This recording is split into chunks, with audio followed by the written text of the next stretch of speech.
Des décharges comme celle-ci sont légion à Nairobi, la capitale du Kenya.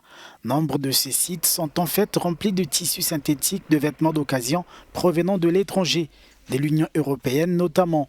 Suzanne Kwamboka, mère de 2 enfants, passe en revue cette montagne d'ordures en quête d'habits à même d'être revendus sur le marché. C'est son gagne-pain quotidien. Je récupère généralement les vêtements qui viennent du principal marché d'occasion de Gikamba. Je les lave et j'essaie de les vendre dans mon quartier. Cependant, la plupart des vêtements sont de mauvaise qualité et ne peuvent pas être nettoyés. Ils se déchirent facilement et ne sont pas bons car personne n'en veut.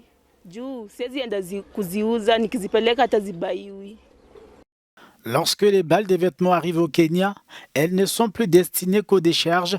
C'est ce qu'a affirmé un rapport de la Changing Market Foundation qui s'appuie sur les conclusions des groupes Wildlight et Clean Up Kenya. La plupart des vêtements sont généralement très vieux. Nous les jetons au lieu de les vendre, ce qui entraîne des pertes. Je voudrais leur demander d'emballer des vêtements de bonne qualité, notamment la catégorie 1.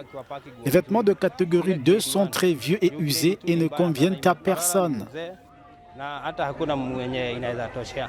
Fabriqués pour la plupart à partir de fibres synthétiques, ces articles constituent un réel danger pour l'environnement local.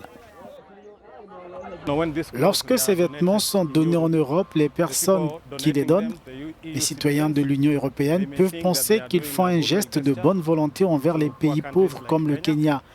Mais à un moment donné, ces dons sont devenus une industrie de plusieurs millions de dollars.